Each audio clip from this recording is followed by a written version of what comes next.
Talk about Sam. He was very prominent in relatively early St. Louis.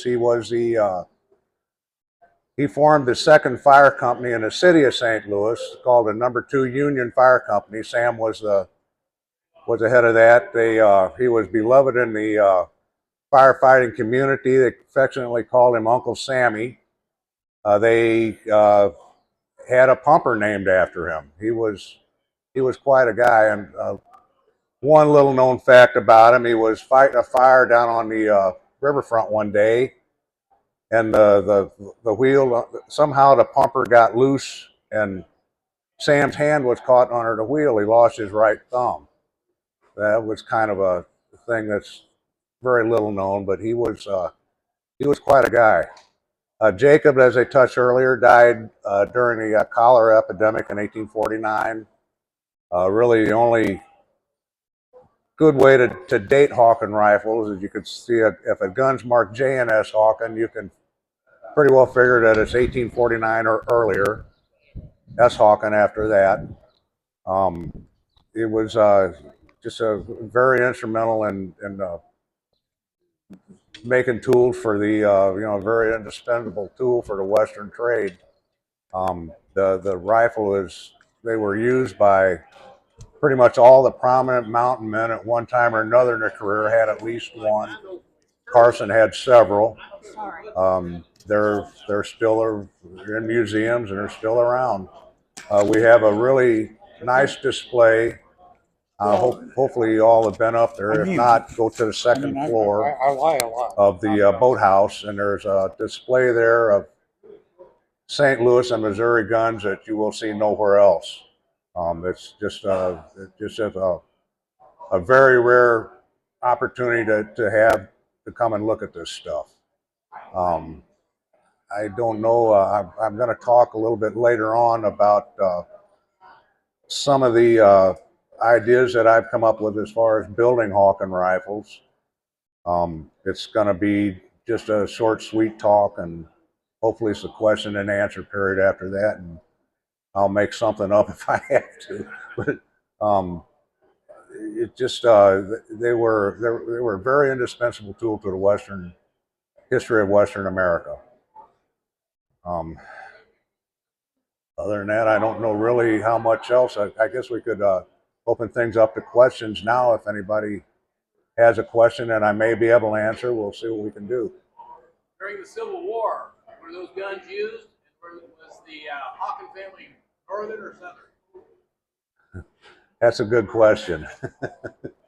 They generally, and I can't base this on anything that's in black and white concrete answer, but they generally were considered to be Southern sympathizers. Their question is, were Hawkins used during the Civil War? Absolutely, they were. They were, especially in the southern states. They were using anything that could get their hands on that would work. And certainly there were several of them in use during the Civil War. They remained popular. They, in my opinion, that's what the muzzleloading rifle evolved to be, was a Hawken rifle, and they were very prominent in the West. The buffalo trade, fur trade, through the westward expansion on up until the period of the Civil War, or the time that they were replaced by powerful breech loading guns. They were the top of the line as far as muzzleloading rifles were concerned. Um, they were, just can't overstress the prominent role that they played in Western expansion.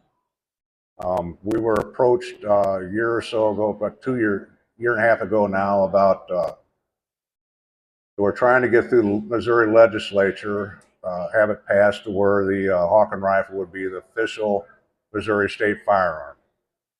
It was a bipartisan effort by two Missouri state representatives, a Democrat and a Republican, and it was brought before the legislature. Mr. Russell testified, among other people, in behalf of the Hawken rifle, and it was went through the legislature and it passed.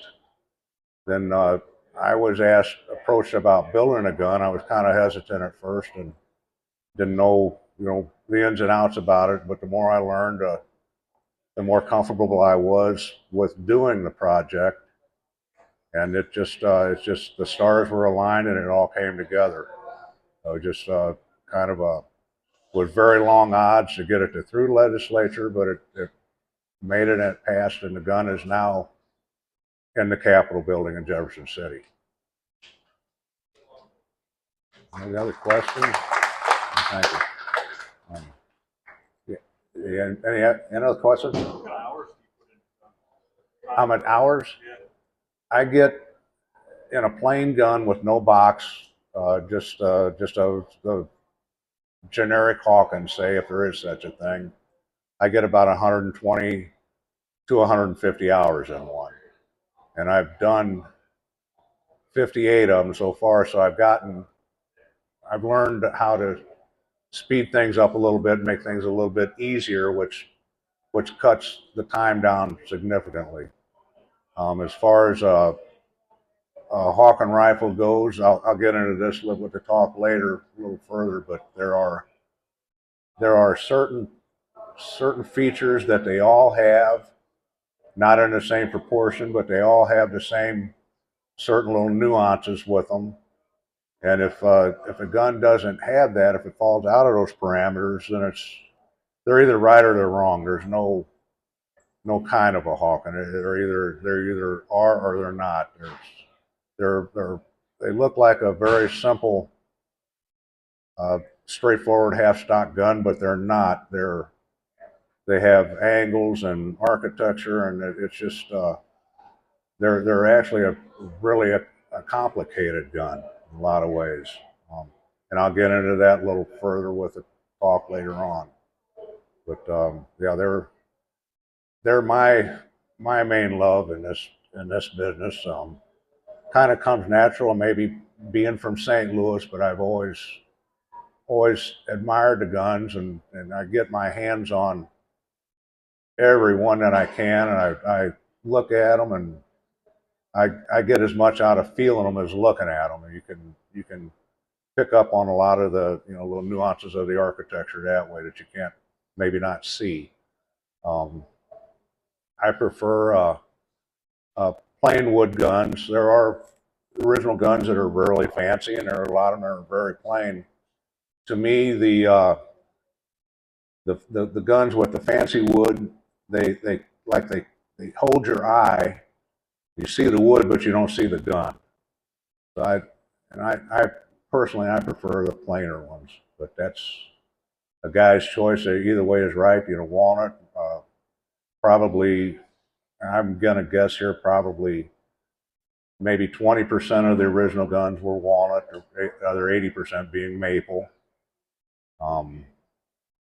They're just really cool guns.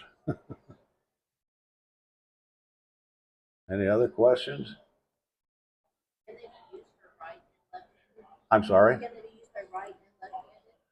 I've seen one original left-handed Hawken, and it was a squirrel, what we call a squirrel rifle, a lighter, smaller gun for the local trade, and it was a full stock gun. The wood went all the way to the end of the barrel, but that's the only left-handed one I've ever seen. I've seen one unquestionably non-reconverted flintlock that is it's a very early Hawken, J&S Hawken, St. Louis gun.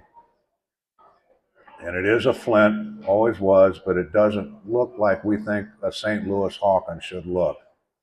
It's in my opinion, it's the earliest St. Louis Hawken known.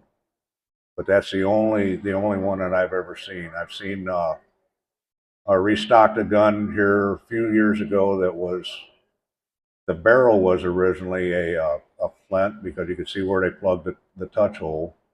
But who's to say that that wasn't a recycled barrel? They were in the business to make money, and they when practical, they would recycle parts, especially on the squirrel rifles. You see those a lot of times with closed dovetails for where they moved or past the dovetails where the sights would be, and where the underlugs on the barrel, you see those where they're closed dovetails also.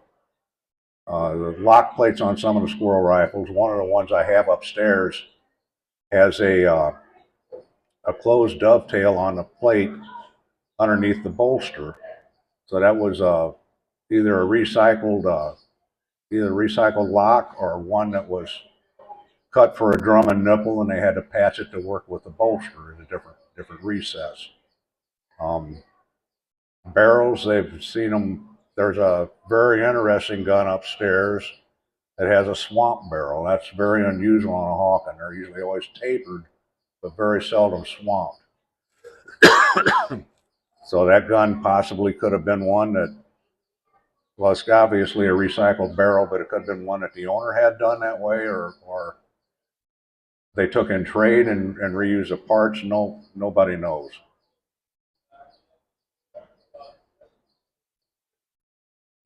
Anything else? Okay, well, I'm going to give a little talk at 4 o'clock, and we'll get into a little bit more of the architecture and nuances then. Thank you.